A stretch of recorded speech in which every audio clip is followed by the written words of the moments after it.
करेंगे खबर की और इंदौर से, जहां आयोजित ग्लोबल इन्वेस्टर समिट का दूसरा और आखिरी दिन आज है। समिट का तीसरा सत्र 11 बजे शुरू हुआ है। 1 घंटे के सत्र में fostering exporters from MP, social infrastructure, financing access, Madhya Pradesh complete business solution और इंडिया, इजराइल, यूएसए और यूएई समूह चर्चा करेंगे। बता दें कि इसके बाद भारत की 5 ट्रिलियन इकोनॉमी में मध्य प्रदेश का योगदान कैसे होगा, इस पर भी मंथन किया जाएगा। Aerospace and defence, PLI, boosting manufacturing in India and role of MP, education and skill development विषयों पर भी चर्चा की जाएगी। 1 घंटे के 4 सेशन होंगे। दोपहर 3 बजे सीएम का संबोधन होगा और उसी के साथ ग्लोबल इन्वेस्टर समिट का समापन भी हो जाएगा। बता दें कि समिट के पहले दिन मुख्यमंत्री ने पहले सत्र में देश के प्रमुख उद्योगपतियों से चर्चा की, तो दूसरे सत्र में देश विदेश से आए निवेशकों से 1-to-1 बात की। सीएम ने चर्चा में कहा कि देश में आईटी का अगला डेस्टिनेशन इंदौर होगा। स्वच्छता और कार्य के बेहतर वातावरण को हमने ब्रांड के रूप में स्थापित किया है। मुख्य सचिव इकबाल सिंह बैंस, पीएस मनीष सिंह भी मौजूद रहे।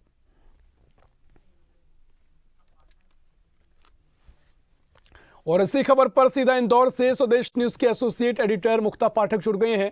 मुक्ता जी, आज ग्लोबल इन्वेस्टर समिट का दूसरा और आखिरी दिन है। काफी महत्वपूर्ण ये 2 दिन रहे। इससे पहले वाले दिन भी तमाम उद्योगपतियों से चर्चा की गई। फिलहाल आज क्या चर्चा होनी है, किस तरीके की तैयारी आज?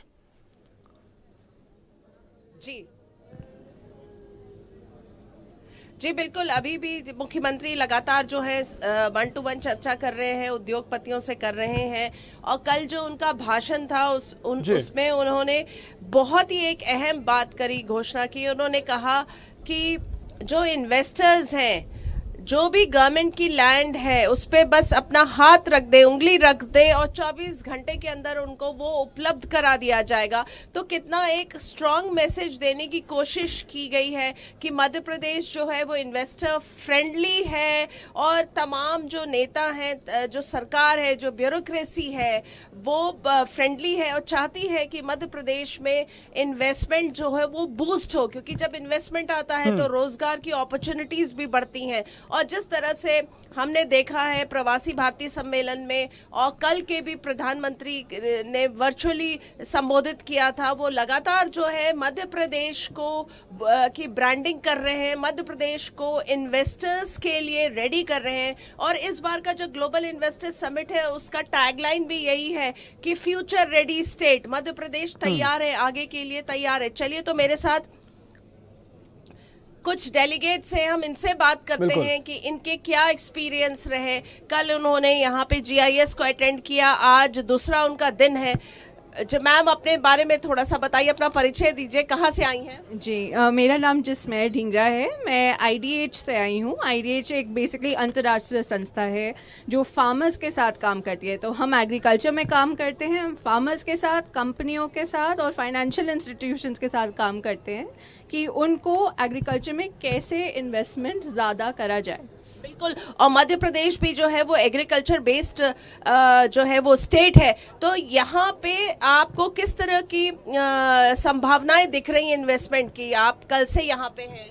जी, हम कल से तो यहाँ पर हैं, लेकिन हम मध्य प्रदेश में अब काफ़ी टाइम से भी काम करते आ रहे हैं। मध्य प्रदेश में हम कॉटन में, वीट में, मेज़ में और काफ़ी जो फ्रूट्स एंड वेजिटेबल्स हैं जहाँ हाई पोटेंशियल क्लस्टर है स्पाइसेस में, उनमें काम करते हैं। ऑलरेडी हमारे काम में हमें दिखता है कि हमें गवर्नमेंट से क्या सपोर्ट मिलती है, जो हमें एग्रीकल्चर को, जैसे पानी के रिसोर्सेज हो, इनपुट के रिसोर्सेज हो, वो फार्मर्स तक कैसे पहुँचते हैं, वो ऑलरेडी हमें वहाँ पे काफ़ी सपोर्ट मिलता है। जो कंपनीज़ हम लेकर आते हैं हमारे साथ इस पार्टनरशिप में, उनको भी वही गवर्नमेंट का सपोर्ट देके ज़्यादा मोटिवेशन मिलती है कि वो कैसे अपने सप्लाई चेन में इन्वेस्ट करें, क्योंकि गवर्नमेंट तो फार्म पर इन्वेस्ट कर ही रही है। जी बिल्कुल, आपने कहा आप लोग लगातार यहाँ मध्य प्रदेश से जुड़े हुए हैं, इन्वेस्टमेंट कर रहे हैं।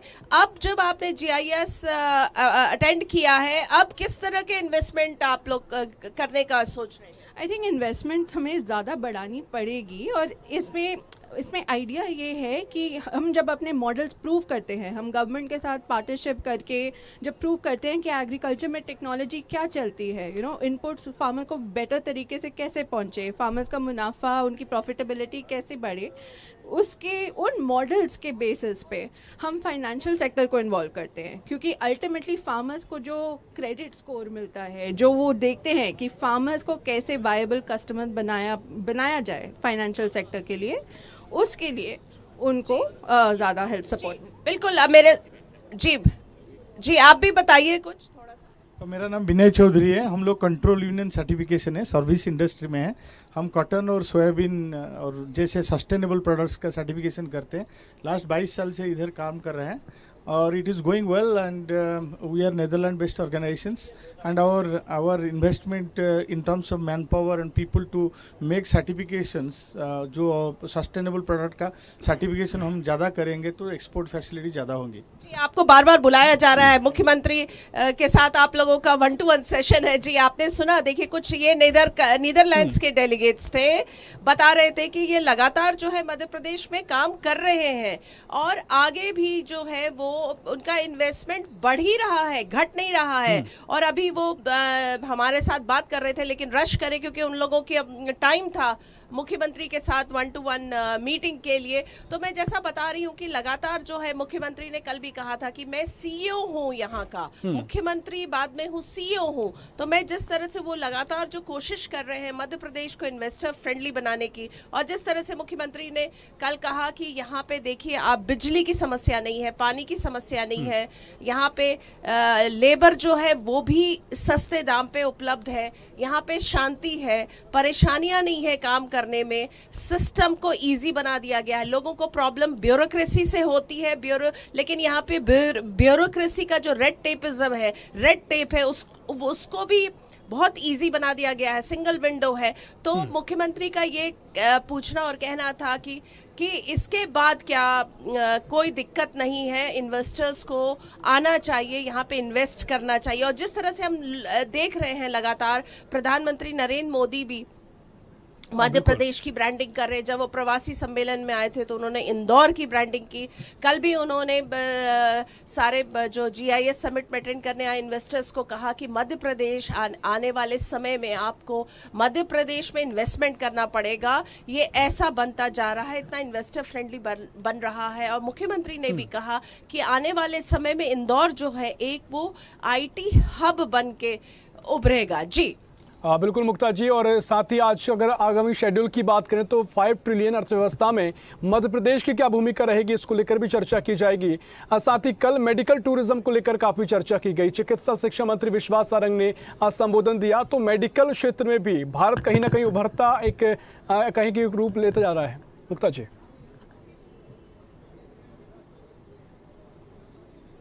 जी बिल्कुल। विश्वास सारंग जो है वो लगातार जो है हम देख रहे हैं कि पिछले वो 3-4 दिनों से यहीं पे हैं, वो लगातार जो है चर्चा कर रहे हैं। जब प्रवासी सम्मेलन था तब भी वो अनुराग ठाकुर जो केंद्रीय मंत्री आए थे वो और वो जो प्रवासी भारतीय थे उन लोगों से भी उन्होंने बातचीत की। तो लगातार जो है जो शिक्षा के क्षेत्र में लगातार मध्य प्रदेश जो है वो कोशिश कर रहा है कि इन्वेस्टमेंट आए, क्योंकि उनका ये मानना है कि ये जैसा मैंने कहा कि यहाँ पे लेबर की समस्या नहीं है, लेबर के रेट्स बहुत एक्सपेंसिव नहीं है, और जिस तरह का जो सुविधाएं चाहिए वो गवर्नमेंट प्रोवाइड कर रही है। तो विश्वास सारंग जी का ये मानना है कि यहाँ पे जो फार्मास्यूटिकल कंपनी है वो आराम से यहाँ पे आ सकती हैं, इन्वेस्ट कर सकती हैं, काम कर सकती हैं, क्योंकि जो आसपास का जो माहौल है, जो एनवायरनमेंट है वो बिल्कुल फ्रेंडली है, उनके काम करने के लिए फ्रेंडली है, कोई दिक्कत नहीं है। जी बिल्कुल मुक्ता जी, लेकिन कल जिस तरीके से पहला दिन रहा ग्लोबल इन्वेस्टर समिट को, उसको लेकर भी अंदाज़ा आज मोटा मोटा लगाया जा सकता है कि कितना करार आगे होने वाला है जो अन्य देशों के उद्योगपति हैं, और साथ ही लाखों करोड़ों रुपए का करार तो वैसे भी कल ही देखने को मिला है। तो ऐसे में जो कहें कि आंकड़े हैं वो और भी आज बढ़ सकते हैं।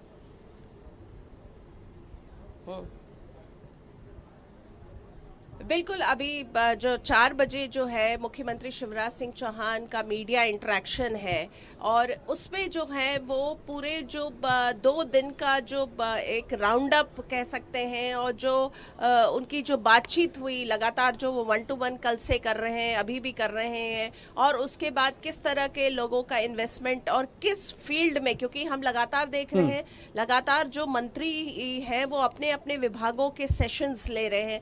तो ये सारी चीज़ें लगातार राउंड द क्लॉक चल रही हैं। तो आज 4 बजे जब मुख्यमंत्री का मीडिया इंटरेक्शन होगा तो उसमें वो बिल्कुल क्लैरिटी आ जाएगी कि कितने की इन्वेस्टमेंट की उम्मीद जो है वो मध्य प्रदेश सरकार आने वाले सालों में कर सकता है। बिल्कुल, मध्य प्रदेश की अगर बात की जा रही है तो क्या कृषि क्षेत्र में जो इन्वेस्टर्स आ रहे हैं, उद्योगपति आ रहे हैं, किस लिहाज से मध्य प्रदेश को प्राथमिकता दे रहे हैं? आप करीब उनसे बातचीत भी कर रही हैं। क्या उनको दिखाई देता है कि कृषि क्षेत्र होने के नाते मध्य प्रदेश में निवेश की संभावनाएं हैं, या क्या वो यहाँ पर महत्वपूर्ण देख रहे हैं?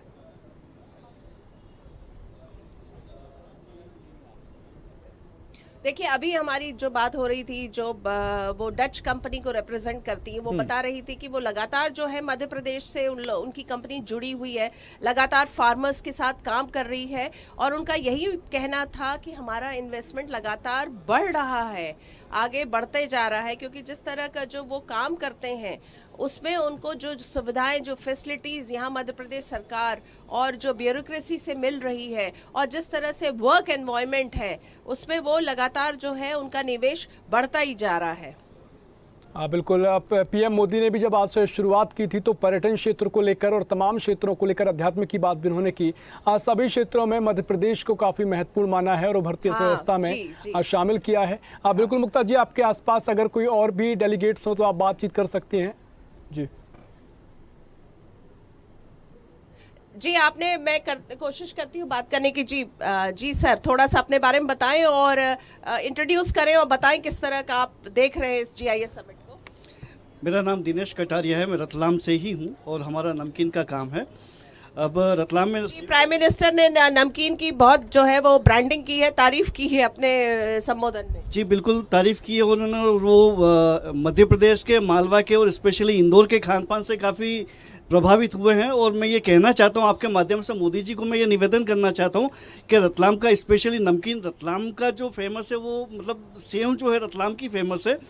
और सेव के बारे में आप देखेंगे कि सेव वैसे तो पूरी इंडिया में खाई जाती है, पूरी दुनिया में खाई जाती है, और सेव जो फेमस है वो रतलाम की सेव फेमस है, रतलामी सेव फेमस है। आपके माध्यम से मैं ये निवेदन करना चाहता हूँ कि वैसे सेव पूरी दुनिया में अवेलेबल है, लेकिन रतलाम वाला कोई बंदा बाहर जाके सेव अभी तक बेच नहीं पाया। आप देखेंगे कि कोई बहुत सारी कंपनियां, मैं किसी कंपनी का नाम नहीं लेना चाहता, लेकिन वो बॉम्बे में हो, दिल्ली में हो, नागपुर में हो, पुणे में हो, कहीं पे भी हो, लेकिन वो रतलामी सेव नाम से बेचते हैं कि भाई रतलामी सेव, जबकि उनका रतलाम से किसी प्रकार का कोई लेना देना नहीं होता है। वो मैन्युफैक्चर वहाँ पे करते हैं, लेकिन रतलाम का सिर्फ नाम यूज़ करते हैं। तो मैं आपके माध्यम से ये कहना चाहता हूँ कि मेरी ये मतलब अनुरोध है कि रतलाम का नाम, जो रतलाम में सेव बनती है उसी का नाम रतलामी सेव रहे।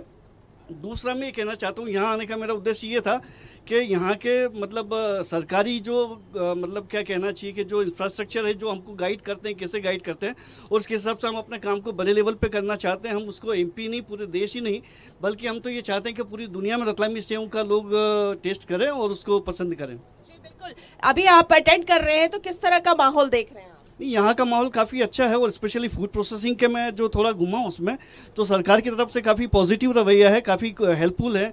आज ही जैसे मेरी इनसे बात हुई तो किसी भी बोले कि आपको किसी भी डिपार्टमेंट का कुछ भी काम हो, कहीं पे भी किसी भी प्रकार की कोई भी परेशानी आ रही हो, तो बिल्कुल आप फ्री हैंड से हमारे पास चले आइए, आपकी हर समस्या का समाधान कर देंगे और पूरी तरह से आपको सहयोग करने का प्रयास करेंगे। देखिए, यही बात जो लगातार मुख्यमंत्री अपने संबोधन में कह रहे हैं कि किसी को भी कोई परेशानी हो तो आप मेरे पास आइए, सिंगल विंडो सिस्टम है, तत्काल सॉल्व करेंगे। तो यही आप भी शेयर कर रहे हैं। जी बिल्कुल सही बात है, और मेरा यही कहना है, और सरकार भी इस दिशा में काफ़ी कदम आगे बढ़ा रही है।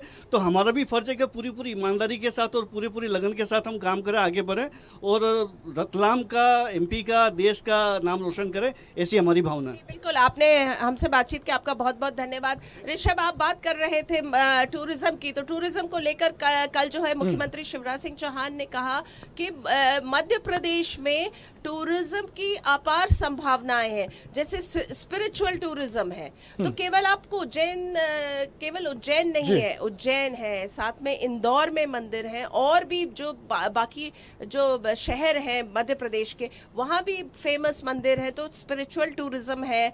अगर हम बात करें वाइल्ड लाइफ टूरिज्म की, तो यहाँ पे जो नेशनल पार्क्स हैं, पहले तो टाइगर थे, अब जिस तरह से बाकी भी चीज़ें हैं, बाकी एनिमल्स भी आ रहे हैं, तो लगातार जो है वाइल्ड लाइफ टूरिज्म है, स्पिरिचुअल टूरिज्म है, और जिस तरह से ये है, तो उन्होंने काफ़ी जो है, उन्होंने कहा कि टूरिज्म में भी लेकर जो है यहाँ पे मध्य प्रदेश में अपार संभावनाएं हैं।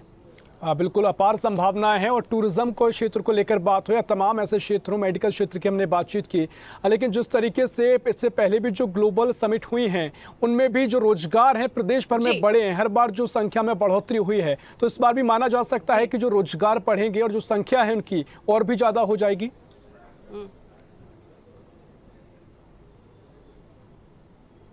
जी बिल्कुल, देखिए ऋषभ, जो लगातार बात हो रही है इन्वेस्टमेंट की, तो इन्वेस्टमेंट का सीधा सीधा ताल्लुक, हम लोग कल से भी ये बात कर रहे हैं कि सीधा सीधा ताल्लुक है, तो इन्वेस्टमेंट आएगा तो रोजगार बढ़ेगा। और जो एक और इसमें इम्पोर्टेंट बात है वो है पलायन की। मध्य प्रदेश से हमने देखा है ओवर द इयर्स में बहुत सारी फील्ड है, जैसे हम शुरू कर सकते हैं एजुकेशन से ही। स्कूल के बाद कॉलेज की बात करें तो टेक्निकल एजुकेशन और इस तरह की जो स्पेशलाइज्ड फील्ड है उसको लेकर जो है बच्चे पलायन कर जाते हैं कॉलेजेस में। तो लगातार कोशिश है मध्य प्रदेश सरकार की कि बड़े बड़े जो यूनिवर्सिटीज़ हैं, जो फेमस कॉलेजेस और वो हैं, वो अपने ब्रांचेस मध्य प्रदेश के बड़े बड़े शहरों में खोले। तो यहाँ से एक पलायन रुकेगा, पलायन ये वाला, बच्चे यहीं पढ़ेंगे और यहीं रोजगार होगा, इन्वेस्टमेंट आएगा तो रोजगार होगा और अपॉर्चुनिटीज बढ़ेंगी। तो डेफिनेटली इन्वेस्टमेंट अगर है तो उसके साथ पलायन रुकता है और साथ में रोजगार की संभावनाएं जो हैं वो प्रबल होती हैं। जी हाँ जी बिल्कुल मुक्ता जी, जिस तरीके से पलायन की आप बात कर रहे हैं, साथ ही कई बार ऐसा देखा जाता है कि देश के बच्चे विदेशों में जाकर अपने काम को तलाशते हैं, लेकिन क्योंकि कई व्यवस्थाएं नहीं मिल पाती हैं, लेकिन अगर इस तरह की समिट होती हैं तो जो पलायन विदेशों तक पहुंचता है, जो बच्चे बाहर जाते हैं अच्छा करियर तलाशने के लिए, ये माना जा सकता है कि अब प्रदेश के साथ साथ देश भर में वो अपना स्थानिक तय कर पाएंगे।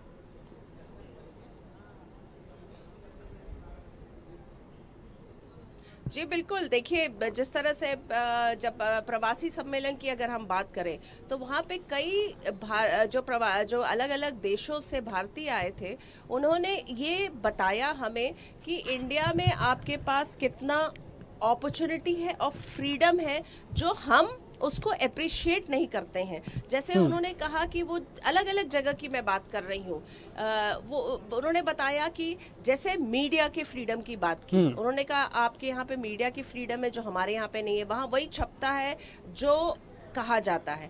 दूसरी बात उन्होंने कही कि वहाँ पे आप नेगेटिव नहीं बात कर सकते, बिल्कुल नहीं बात कर सकते, सरकार के खिलाफ बिल्कुल अपने रूटीन कॉन्वर्सेशन में भी नहीं बोल सकते।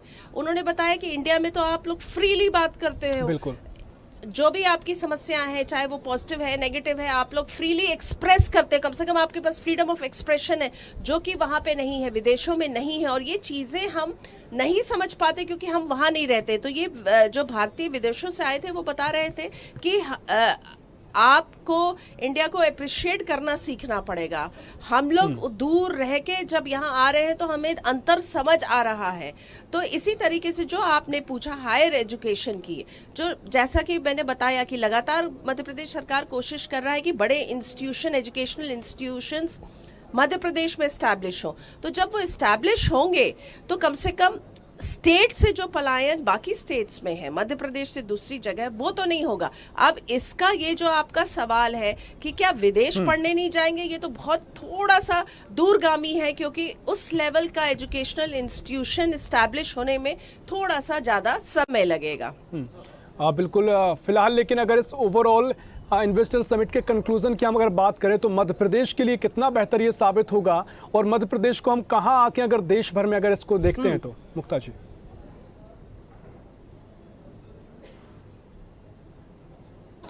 देखिए जिस तरह से कल कांग्रेस के पूर्व मुख्यमंत्री कमलनाथ ने कहा था कि केवल ब्रांडिंग हो रही है, विज्ञापन से जो है इन्वेस्टमेंट नहीं मिलता, तो हमने तमाम यहाँ पे मंत्रियों से भी इस पे रिएक्शन पूछा और हम भी यहाँ पे 4-5 दिनों से। देखिए आज का समय जो है, ये दौर जो है ये ब्रांडिंग का है। जब तक आप ब्रांडिंग अपनी नहीं करेंगे तो कैसे लोगों को पता चलेगा कि आप क्या हैं, क्या ऑफर कर रहे हैं। तो जो मध्य प्रदेश सरकार का ये कदम है वो लगातार जो है ग्लोबल इन्वेस्टर समिट कई सालों से कराते आ रही है। इस बार का भी जो है ग्लोबल इन्वेस्टर समिट, चूंकि वो प्रवासी भारतीय सम्मेलन के जस्ट बाद हुआ है, तो इसमें इसका तो ये है कि इसका इफेक्ट ये है कि प्रवासी भारतीयों ने देखा कि मध्य प्रदेश क्या है, यहाँ क्या संभावनाएं हैं। कई लोगों ने कहा कि यहाँ अपार संभावनाएं हैं, बहुत फ्रेंडली स्टेट है, फ्रेंडली ब्यूरोक्रेसी है, रेड टेप उतना नहीं है, रेड टेपिज्म नहीं है। और जिस तरह से वो घूमे, उन्होंने यहाँ का इंफ्रास्ट्रक्चर देखा, डेवलपमेंट देखा।